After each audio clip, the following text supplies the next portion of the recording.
황보선의 스토리.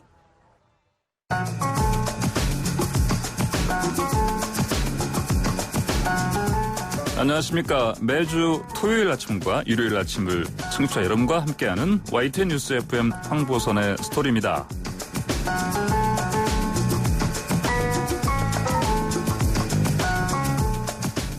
예년의 8월이라면 국경일인 광복절이 하루 있어서 쉬는 날 하루 더 늘어납니다.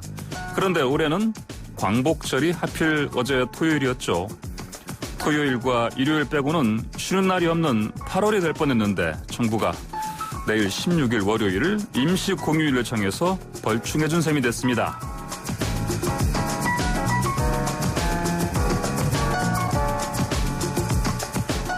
우리나라에서 첫 임시 공휴일이 언제였을까요? 박정희 정권 때인 1962년 4월 19일입니다.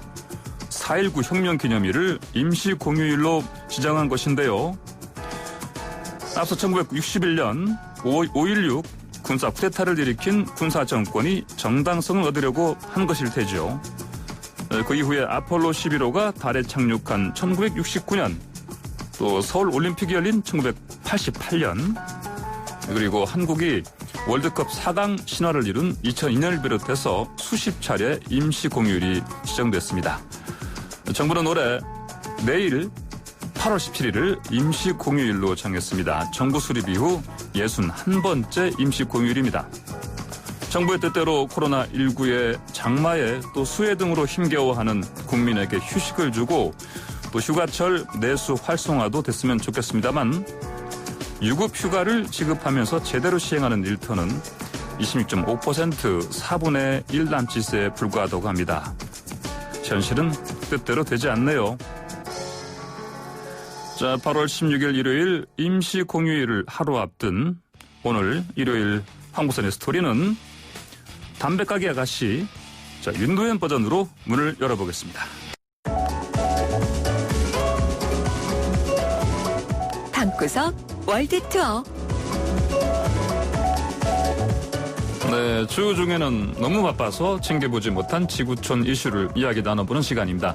방구석 월드투어 특파원인 YTN 국제부의 김상우 선임기자와 함께합니다. 안녕하십니까? 네, 안녕하세요.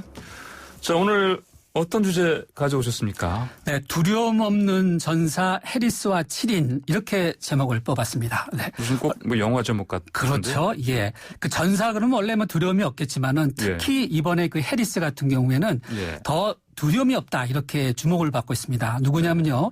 그 조 바이든 미 민주당 대통령 후보가 바로 이 카멀라 해리스 상원의원을 부통령 후보로 선정했는데 이 부통령 후보가 대통령급의 후보다. 그 미 대선에서 상당한 스포트라이트를 받고 있어요. 어떻게 보면은 민주당 대통령 후보인 바이든보다도 주목을 받고 있는데 왜 그런가? 이 바이든이가 그 어떻게 얘기를 했냐면 똑똑하고 터프하고 그리고 유색인종이지만 리더십이 있는 미국 언론 역사상 가장 주목을 받는 그 부통령 후보다 이렇게 그 스포트라이트를 받고 있는 인물인데 이 해리스 의원에 얽힌 7명이 있습니다. 그러니까 제가 볼 때는 어머니 아버지, 할아버지, 그리고 윌리 브라운이라는 그 20, 30대의 중요한 역할을 해준 인생의 그 결정적인 그 전환점이 된 윌리 브라운 전 샌프란시스코 시장, 그다음 보 바이든, 그다음 바이든 대통령의 아들, 그다음에 현 남편인 엠 호프, 그리고 현 대통령 후보 이렇게 7명이 있습니다. 그래서 7명을 중심으로 해리슨 의원이 왜 대통령급의 스포트라이트를 받는지 이 이야기를 좀 해볼까 합니다. 자, 그러면 주인공인 카멀라 해리스 의원부터 좀 알아보죠. 어떤 사람입니까? 네, 해리스 의원의 그 스토리는 그 자체가 미국의 이야기다 이렇게 미국 언론들이 이야기하고 있어요. 미국의 이야기요? 그렇습니다. 예, 해리스 의원이 1964년에 그 미국에서 태어났는데 캘리포니아에서요. 자메이카 이민자 출신 아버지와 인도 이민자 출신의 어머니 사이에서 태어났고요. 간단히 좀 말씀드리면은 그 중학교, 고등학교는 캐나다에서 나왔고 대체적으로요. 그다음에 이제 그 블랙 하버드 대학이라고 하는 워싱턴 DC 하워드 대학을 나오고 그 다음에 이제 캘리포니아 로스쿨 대를 거친 다음에 법조인의 길을 걷기 시작했고요. 그리고 그 2011년에 캘리포니아주 최초의 흑인 여성 법무장관에 올랐고 이때 이제 여자 오바마다 이런 별명을 얻었고 2017년에 상원의원에 당선된 다음에 현재까지 정계의 길을 걷고 있습니다. 예. 방금 뭐 여자 버락 오바마 이런 별명이 있었다 말씀하셨는데. 그렇죠. 예. 자, 그렇다면 버락 오바마처럼 뭐 어떤 이민자 가족을 뒀을 것이고 당연히. 그리고 그렇다면 이민자인 그 부모 또는 조부모로부터 어떤 영향을 받았을 것 같은데 그러면 그 어머니는 어떤 분입니까? 어머니요. 예. 어머니 그 해리스 의원의 어머니는 쉽게 얘기해서 20대 미국에 유학한 유학생이었습니다. 유학생이요. 그리고 아버지 같은 경우도 그 자메이카에서 유학한 유학생. 그래서 어머니 아버지가 쉽게 얘기해서 이제 캠퍼스 커플. 캠퍼스 커플. 그러면서 민권운동 그 당시에 미국 사회에서는 그 백인과 흑인의 그런 인권 문제 있지 않았습니까? 흑인들에 대한 차별 문제. 그런 민권운동을 하는 과정에서 서로 만나고 결혼해서 낳은 딸이 해리스 의원인데 해리스 의원이 어머니에 대한 얘기를 굉장히 많이 하고 있어요. 어머니가 그 민권운동을 많이 했는데 자기가 유모차에 높이에서 어머니가 운동하는 거를 그때 본 기억이 자기의 인생에 있어서 가장 잊지 못할 최초의 기억이다라고 이렇게 얘기를 한 적이 있습니다. 그걸 좀 더 상세하게 어떤 의미에서 그렇게 기억한다는 얘기죠? 그러니까 오늘날의 자기가 있는 부분에 있어서 어머니가 사실 의학, 의사 선생님이셨는데 아버지는 그 스탠포드 대학교 경제학과 교수. 기본적으로 이제 학자 집안이죠. 근데 그 두 분이 부모가 그 민권운동을 하는 과정에서 같이 참여할 때 유모차를 끌고 다닐 때 자기는 유모차 안에 있으면서 그 유모차 속에서 많은 사람들이 행진을 하고 그런 것을 보면서 자기는 바로 유색인종이라는 것이 어떠한 문제인 것을 자기 속에서 그것을 봤다. 근데 그런 얘기들을 인터뷰를 통해서 많이 얘기를 했고요. 그다음에 이제 그 어머니 아버지가 자기의 오늘날 정계에 뛰어들게 된 그 역할을 하는 데 있어서 그 외가 쪽 얘기를 많이 하는데 그 해리스 의원의 할아버지 특히 외할아버지 얘기를 많이 합니다. 외할아버지요? 네네. 그 어머니가 이제 인도계 출신이잖아요. 그래서 인도 쪽 언론들은 그 해리스 의원이 그 부통령 된 것을 인도 출신의 첫 미국 부통령 후보가 나왔다 이렇게 대대적인 보도를 하고 있는데요. 그 해리스 의원의 그 외할아버지가 인도에는 그 신분제가 있잖아요. 브라만, 크샤트리아, 바이샤, 수트라 이렇게 있는데 기본적으로 브라만 그쪽 계통이었는데 그 해외에 유학 보내는 게 쉽지 않은 그 당시에 자기의 딸을 해외에 보낼 정도니까 얼마나 좀 그 개방적이고 진취적이었나 이런 걸 볼 수 있을 것 같고 또 그만큼 이 해리스 의원이 자기 외할아버지에 대한 기억을 많이 하고 있고요. 특히 이 외할아버지가 그 미국 유학을 도왔고 또 이렇게 외무 공무원인데 상당히 개방적이고 미국 사회의 다양성 이런 걸 많이 지지해주는 그런 쪽이었다고 해서 이 해리스 의원이 할아버지에 대한 외할아버지에 대한 기억을 상당히 많이 하고 있어요. 자, 그렇다면은 이제 미 정계는 어떻게 입문하게 된 겁니까? 네, 해리스 의원이 이제 정계에 입문할 당시에 직간접적으로 가장 지원을 많이 준 사람이 바로 그 윌리 브라운이라는 그 캘리포니아 주의회 의장 1994년에 그랬는데 이후에 샌프란시스코 시장을 했었어요.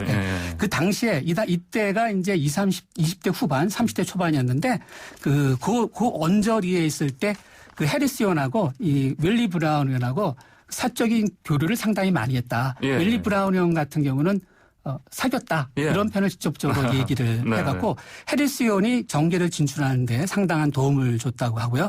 그다음에 두 사람은 사귀다가 이제 결별을 했는데 어찌됐든 그 해리스 의원이 그 이 미 상원 의원이 되고 또 이 법무부 장관, 주 법무부 장관을 하는 데 있어서도 상당히 결정적인 역할을 한 그런 인물로 이렇게 얘기가 되고 있고요.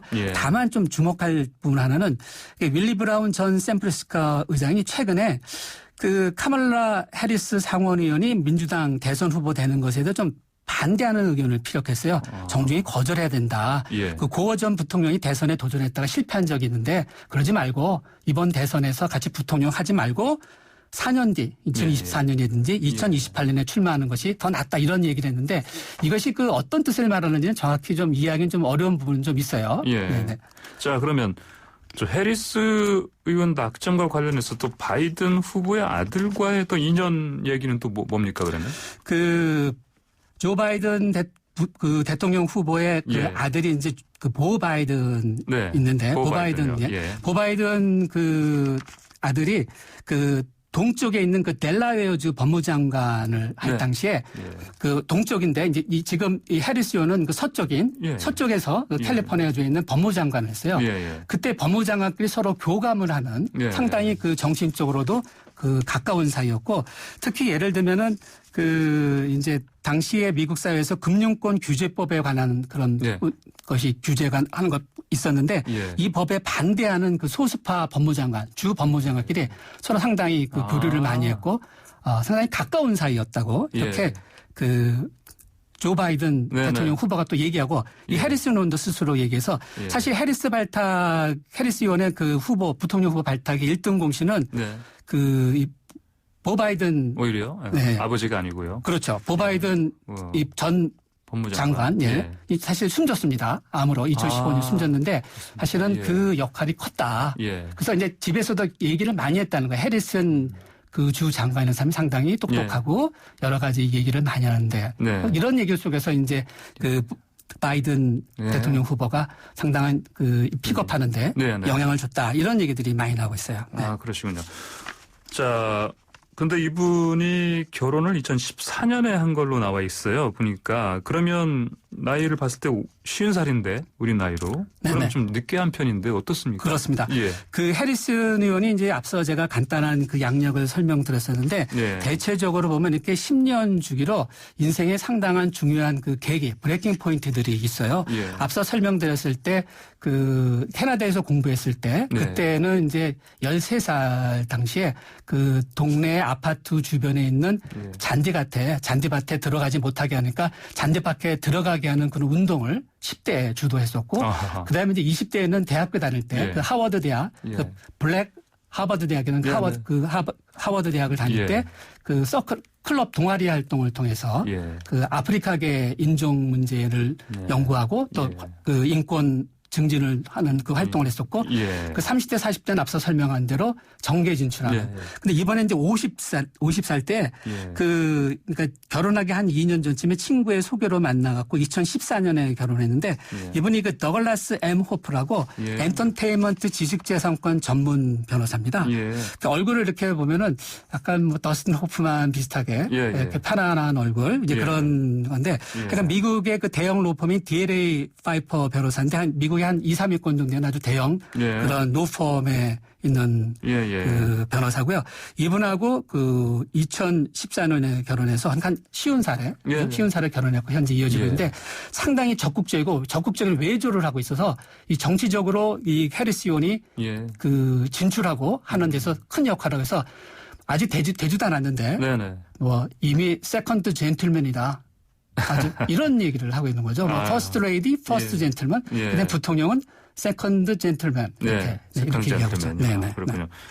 그렇다면 해리스 의원과 이제 바이든 대통령 후보 사이는 또 어떻게 좀 봐야 되는 겁니까? 사실 이제 바이든 그 이제 대통령 후보 전 예. 부통령하고 해리스 의원 관계는 예. 사실 원만했던 건 아니에요. 사실 이제 민주당 대선 후보 경선 과정에 있을 때는 예. 해리스 의원이 엄청나게 공격을 했어요. 특히 이제 예를 들어서 그 바이든 그 후보가 이제 백인이잖아요. 예, 예. 백인에서 그 당시 의원을 활동을 할 때 그 1970년대 인종 통합 교육을 위한 이제 버스 통학 제도라는 것이 있었는데 네. 이제 그 버싱이라고 그래갖고 버스를 같이 타는 거. 네. 이때 이제 그 반대하는 쪽에 아. 그 민주당 후보 사실 민주당의 기류는 이제 네. 반대보다는 네. 항상 다인종을 이렇게 이제 지지하고 그런 네. 융합하는 통합하는 쪽에 되는데 이 문제에 대해서 당신이 제대로 당시에 대선 이제 똑바로, 그죠 예. 제대로 못하지 않았냐 네네. 하고 바이든 전 부통령이 그때 이제 제대로 답변을 못했어요. 아. 경선관. 그래서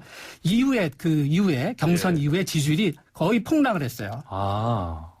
그래서 사실 현재도 이렇게 보면은 그 트럼프 대통령하고 바이든 그 후보 간의 이제 지지율을 얘기할 때 예. 바이든 그 후보의 자발적인 그 지지율의 상승이라기보다는 사실 어떻게 보면은 트럼프 대통령의 예. 하락. 예. 그다음에 뭐 코로나 문제라든지 네. 인종 문제라든지 경제 문제 이런 게 얽혀갖고 하락한 면이 상당히 크거든요. 그렇죠. 예. 그렇죠. 일종의 반사적인 예, 그렇죠. 그런, 예, 이익을 본 건데요. 그렇죠. 그래서 네. 상당히 공격수였어요. 그러니까 그 경선 과정에서 대표적인 그 바이든 저격수였는데 네. 지금은 거꾸로 돼갖고 예. 이제 그 든든한 지지자가 됐고 네, 거꾸로 네. 지금 트럼프 대통령을 공격하는 저격수가 됐고 트럼프 대통령의 이제 그 부통령 파트너가 네. 펜스잖아요. 예, 예. 그 펜스를 공격하는 그 대표적인 저격수가 된 상황인 거죠. 네. 그래서 이제 그 이 지금 이제 트럼프 대통령이 갖고 있는 그런 예. 장점을 공격하고 단점을 공격하고 네. 바이든 대통령은 그 부족한 점이 있잖아요. 예, 예를 예. 들면은 나이가 많죠. 이런 여들이잖아요. 예. 그다음에 이제 해리스 연관 55살이고 예. 그 바이든도 백인이잖아요.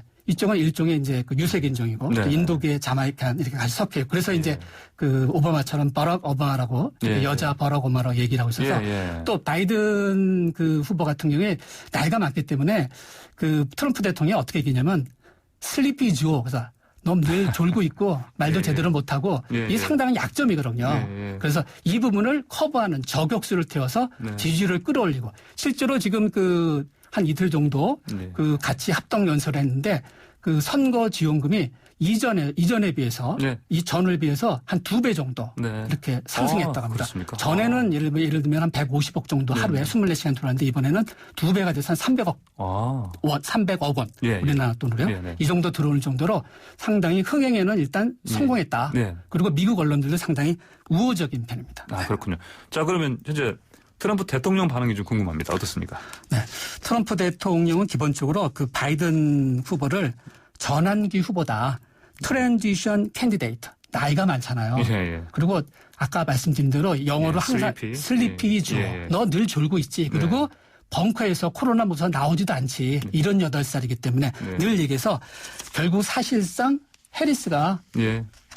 부통령이지만 대통령 역할을 할 거라 이런 얘기를 하고 있는데 재밌는 거 하나는 트럼프 대통령이 2011년과 2014년에 캘리포니아 법무장관 후보였던 해리스 의원에게 $6,000를 후원했고요. 네. 그다음에 트럼프 대통령의 그 장녀 있잖아요. 이방카. 예. 이방카 같은 경우에도 2014년 $2,000를 후원했어요. 어허. 그러니까 잘 생각해 보면 트럼프 대통령이 상당히 괜찮은 인물로 찍었던 인물이 지금 적이 된 거네요. 과거에 그렇죠. 악원으로 봤던 사람이 적게 된 거고. 그래서 예. 트럼프 대통령이 해리스 의원을 뭐라고 하냐면 사기꾼이다.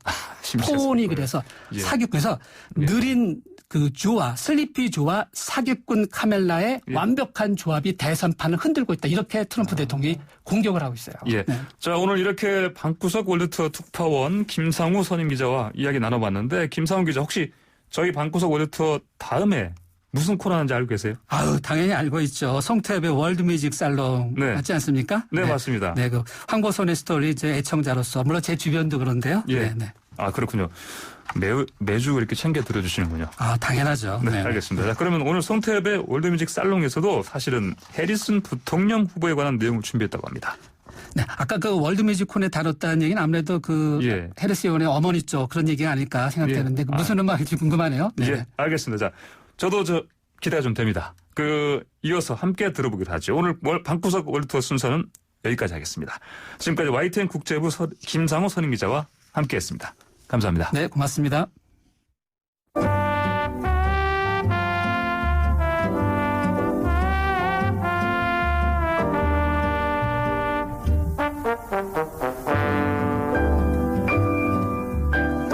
안녕하세요. 월드뮤직과 함께 뉴스 한 꼭지를 들려드리는 송태엽의 월드뮤직 살롱입니다.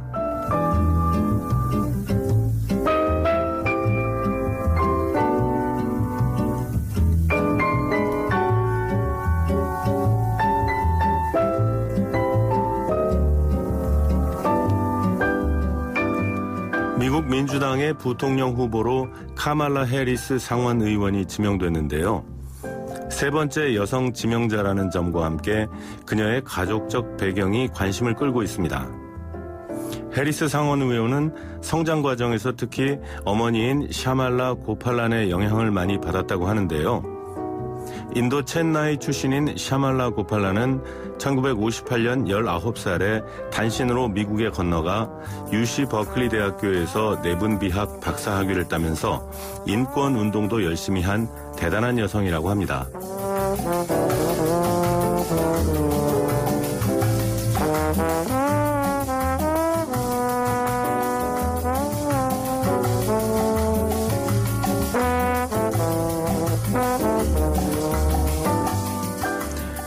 들으실 노래는 1962년에 개봉한 인도 영화 속의 삽입곡인데요. 영화 제목은 힌두어로 안파드, 우리말로는 문맹이라는 뜻입니다. 문맹인 여주인공이 결혼한 뒤 남편의 죽음과 시집의 박해를 겪는 어쩐지 우리 영화 백치아다다를 연상시키는 영화입니다.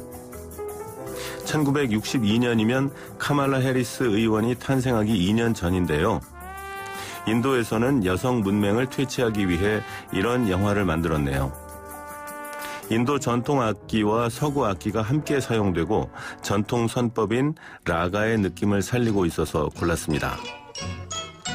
영화 안파드에서 여주인공이 사랑을 고백하는 노래 아프 키 네즈론의 잠자 당신의 눈이 말해줘요입니다. 어떠셨나요? 사랑에 빠진 여주인공의 순수한 마음이 느껴지시나요? 이 노래를 부른 사람은 라타 망게슈케르라는 인도의 플레이백 싱어인데요. 망게슈카르는 주인공의 립싱크를 대신해서 불러주는 얼굴 없는 가수지만 무려 2,000편 이상의 영화에서 3만 곡 이상을 불러서 기네스북에 오르기도 했습니다. 저는 다음 주에 다시 찾아뵙겠습니다. 지금까지 월드뮤직 살롱 송태엽이었습니다.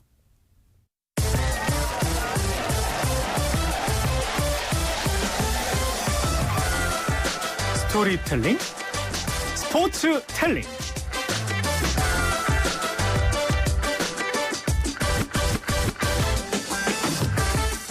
네, 스토리로 풀어보는 스포츠 이야기 스포츠텔링입니다.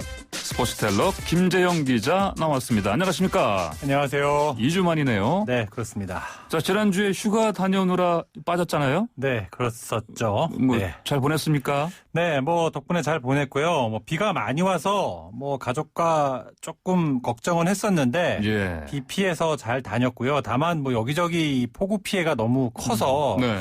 다니면서 사실 마음은 조금 무거웠어요. 근데 다행이라고 해야 될지 운이 좋았다고 해야 될지 비가 좀 많이 안 내리는 강원도랑 이 영동 지방으로 많이 다니면서 예. 아주 좋은 시간을 보냈고요. 예. 생각했던 게 그나저나 앞으로 좀 그 자리를 좀 비우지 말아야겠다.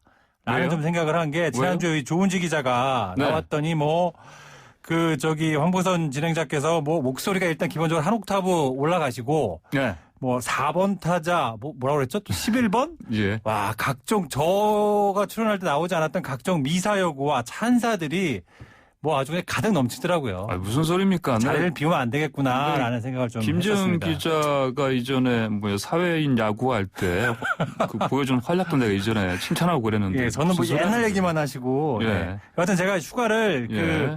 말씀을 드렸었는데 네. 7번 국도라고 우리나라 동해안 이제 우리나라 여행객들 사이에서 굉장히 유명한 여행 루트 중에 하나인데요. 그렇죠. 저 한반도의 등줄기를 타고 그렇습니다. 그러니까 내려가는. 삼척 강원도 한 강릉이나 삼척 정도부터 해서 예. 저기 경상북도, 경주, 포항 이렇게 이어지는 7번 국도가 있는데요. 네.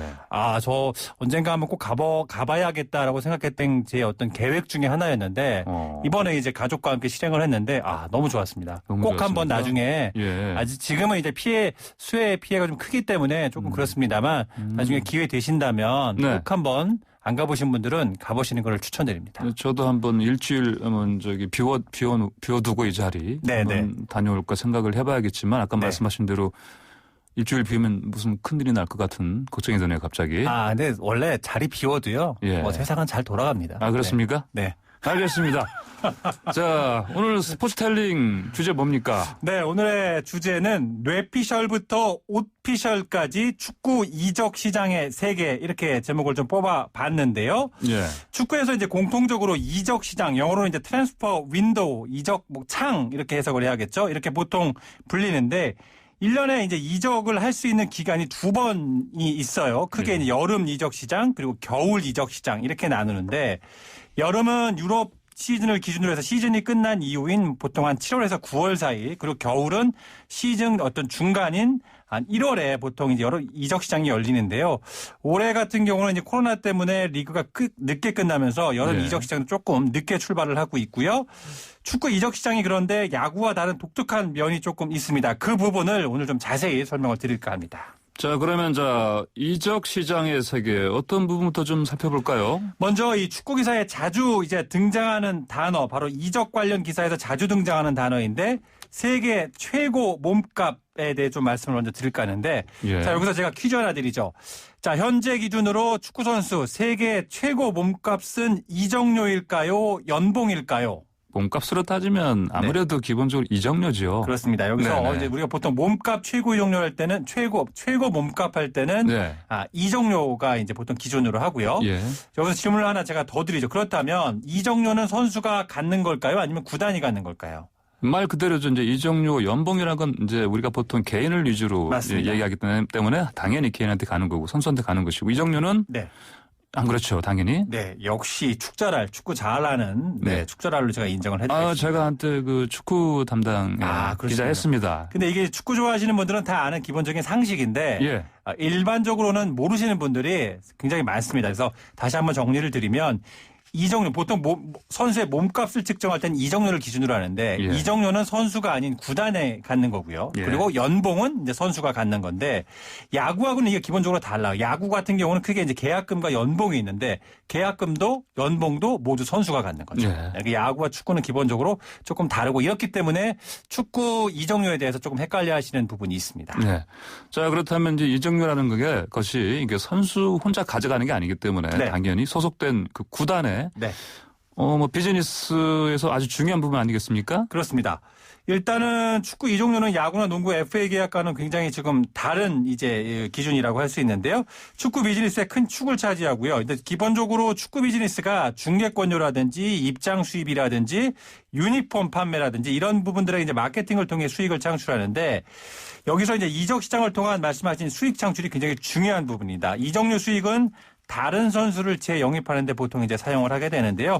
중소형 구단 같은 경우는 젊은 선수를 싼 값에 데려와서 막 키워요. 잘 예. 성장을 시킨 다음에 이 선수를 B클럽, 소위 말하는 이제 우리 기업으로 따진다면 중소기업에서 좋은 제품 만들어서 대기업에 되파는 예. 이런 형식이죠. 이러면서 이제 수익 창출을 하게 되는데 예를 들어 이제 손흥민 선수 같은 경우가 2015년 레버쿠젠에서 토트넘으로 이적할 때 이적료가 네. 400억 원이었어요. 지금 가치는 손흥민 선수가 네. 800억에서 1000억 정도로 지금 추정이 되고 있거든요. 네. 그러니까 지금 현재 기준으로 손흥민 선수가 다른 팀으로 이적한다고 가정을 하면 토트넘 같은 경우는 5년 만에 최소 예. 400억 원 이상의 수익을 올리는 셈이고 예. 거의 해마다 100억 원씩을 그냥 알아서 수익이 붙었다라고 예. 좀 정리를 할 수 있을 것 같고요. 예. 여기서 이적과 관련된 축구 상식 하나 제가 또 알려드리면 보스만 룰이라는 게 있어요. 이 축구 이적을 얘기할 때 반드시 알고 있어야 되는 상식인데요. 보스만 룰 얘기 들어보셨나요? 네, 들어는 봤는데 네. 좀 정확하게 이게 무슨 뜻이죠? 일단 보스만 룰이라는 게 보스만은 이제 벨기에의 어떤 축구 선수 이름을 이제 뜻하는데요. 예. 1990년에 이 보스만이라는 선수가 다른 팀으로 이제 이적을 원했는데 이적료 문제로 이적을 하지 못했어요. 이후 이러면서 뭐 이런저런 문제가 발생을 했고 소속팀도 이적을 이제 불허하게 됐는데 이렇게 되면서 이제 보스만 선수가 이제 불만을 갖게 됐고 이제 소송을 제기하게 됩니다. 그래서 소송을 제기해서 유럽 사법재판소에서 예. 결국 승소를 하게 되는데 당시 판결 내용을 보면 이 선수의 이적을 계약 기간이 끝났는데도 허가하지 않는 것은 위헌이다라고 판결이 내려지면서 축구 선수의 자유로운 이적 권리를 선언한 판결이 됐고 예. 이 이후부터는 계약 기간이 6개월 이하 남게 되는 선수들은 구단의 동의 없이 예. 다른 팀으로 이제 이적을 하게 되는 그런 계기가 됐습니다. 네. 자, 말씀하신 것처럼 스타 선수의 경우 이적료가 참 엄청난데 아까 소개한 그 역대 이적료. 네. 자, 1위는 네이마르지 않습니까? 맞습니다. 이 네이마르가 2017년에 예. 이 그러니까 바르셀로나로부터 파리생제르맹으로 이적을 했는데 당시 이적료가요. 예. 2,200만 유로. 우리 돈으로 거의 3,011억 원. 그러니까 3천억이 넘는 그렇습니다. 돈이잖아요. 엄청난 돈이라고 할 수 있죠. 예. 그러면 예. 2위가 이제 같은 팀에 있는 이제 은바페 선수였는데 음바페가 2위. 예, 조금 2천억 원대로 이르렀었고요. 예. 말씀드린 것처럼 이제 이적료는 구단이 가져가는 거라고 했고 선수 몸값을 측정하는 이제 기준이라고 말씀을 드렸는데 네. 이적료가 넘버원이라고 해서 연봉도 넘버원은 아니죠. 그렇죠. 그렇습니다. 연봉 현재 그 세계 축구 선수 중에 연봉 톱 1, 2위는 메시와 호날두. 예. 근데 축구에서는 야구와 달리 연봉은 공개하지 않습니다. 네. 공개하지 않는 게 이제 기본적인 원칙이기 때문에 그래서 이적료는 공개를 하거든요. 예. 그래서 보통 이제 몸값이나 선수 가치를 평가할 때 이적료를 기준으로 하고요. 예. 연봉은 공개적으로 공식적으로 확인된 건 없습니다만 일반적으로는 메시와 호날두가 예. 연봉 1, 2위를 차지하는 것으로 현재 알려지고 있습니다. 예. 자, 우리 오늘 얘기 시작할 때 네. 제목이 뇌피셜부터 오피셜까지 이렇게 얘기하셨어요. 네, 옷피셜입니다. 옷피셜? 네, 네. 아, 옷, 아까 그랬어요. 네, 옷피셜? 예. 이게 무슨 말이에요, 이게? 그러니까 뇌피셜은 기본적으로 이제 축구 이적 기사를 보시면 예. 이게 이제 구단 간의 비밀리에 이루어지다 보니까 공개하지 비공개로 이제 이루어지다 보니까 네. 소문들이 카더라 통신이 굉장히 많아요. 그런 것들을 보통 예. 가리켜 이제 뇌피셜 기자의 뇌에서 나온 물론 어느 정도의 이제 들은 얘기를 바탕으로 기사를 쓰겠습니다. 그래서 네. 그거를 이제 뇌피셜이라고 하고요. 예. 이거는 보통 근거가 별로 없는 경우가 많죠. 네. 그렇죠.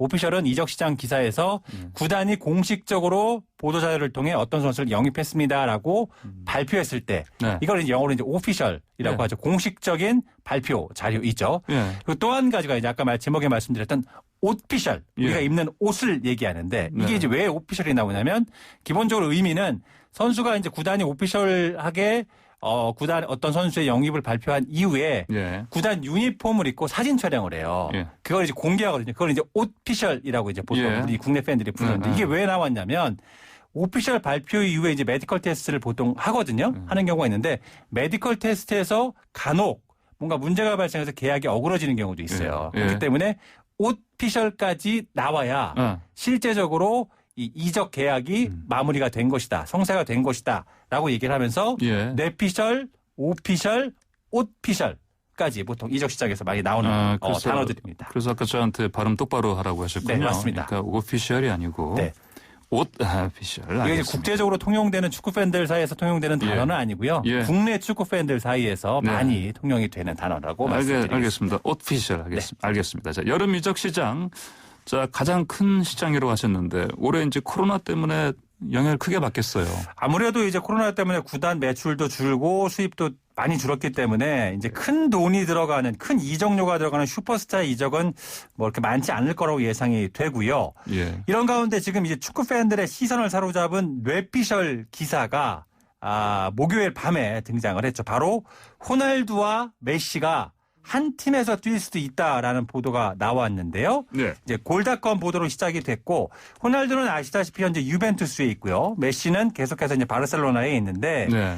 코로나로 이제 매출이 급감한 호날두의 소속팀 유벤투스가 이 매출을 만회하기 위해 고연봉자인 호날두를 다른 팀으로 지금 보내려고 한다라고 이 보도가 나오면서 예. 후보 구단 중에 파리 생제르맹하고 바르셀로나가 현재 거론이 되고 있어요. 네네네. 물론 기사 나온 이후에 호날두 에이전트 측에서는 사실 무근이다. 옮길 네. 생각 없다. 유벤투스에 계속 있을 거다라고 얘기는 했습니다만 네. 조금 기대감이 조금 뭐 커진다라기보다는 기대감이 좀 나올 수밖에 없는 상황인 것 같고요. 예. 호날두와 유벤투스의 계약이 현재 2022년까지거든요. 네. 그러니까 아까 제가 말씀드린 것처럼 계약 기간 6개월 이전에는 보내야 이적료를 챙길 수 있기 때문에 네. 사실상 올해 여름 또는 내년 여름까지는 호날두를 보내야 유벤투스 입장에서는 이적료를 챙길 수가 있기 때문에 네. 아예 가능성이 없다라고 단정 짓기를 좀 힘들 것 같고요.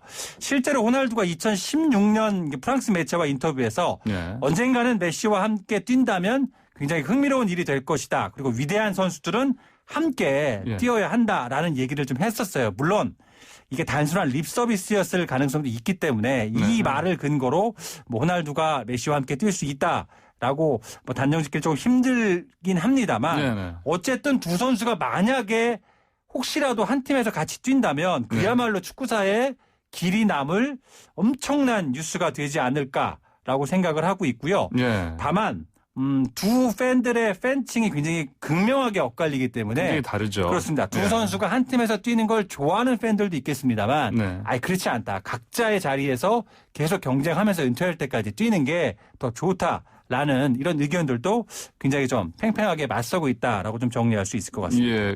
근데 지금 가능성을 보면 혹시나 그 아까 말씀하신 기자들의 넷피셜에서 나온 그런 전망을 볼 때 네. 아무래도 네이마르 선수를 사간 그 파리 생제르맹이 더 가능성이 좀 그래도 높지 않겠습니까? 근데 제 생각에는요. 호날두의 성격을 봤을 때 파리 생제르맹이 물론 지금 이번에 챔피언스리그 4강까지 올라가긴 했습니다만 프랑스 리그 자체가 유럽 4대 리그에 돌아가는 빅리그라고 할 수는 없고요. 그럴 수는 없죠. 더군다나 챔피언스리그 우승이 있긴 합니다만 호날두 입장에서는 그 파리 생제르맹에 속해 있는 프랑스 리그의 어떤 무게감, 중량감을 감안했을 때는 저는 파리 생제르맹은 호날두 입장에서 지금 돈이 워낙 많기 때문에 돈을 아무리 많이 줘도 글로 갈 것 같지는 않고요. 이적을 한다면 저는 바르셀로나도 뭐 1%에서 이상의 가능성은 있지 않을까라고 생각을 해봅니다. 네, 알겠습니다. FM 94.5MHz YTN 뉴스 FM 황보선의 스토리 김재영 스포츠텔러와 함께하고 있습니다. 자, 이적 시장의 세계에 대해서 우리 오늘 들어봤습니다. 자, 오늘의 한 줄 평 간만에 가지고 나오셨죠? 네, 오늘의 한 줄 평은 이적료는 구단, 연봉은 선수. 이것만 알아도 추가할못 피한다. 이렇게 좀 정리를 해봤는데요. 아까 앞서 말씀드린 것처럼 이 부분 모르시는 분들이 생각보다 많아요. 밑줄 쫙 그으시고 이적료는 구단이 갖고 연봉은 선수가 갖는다.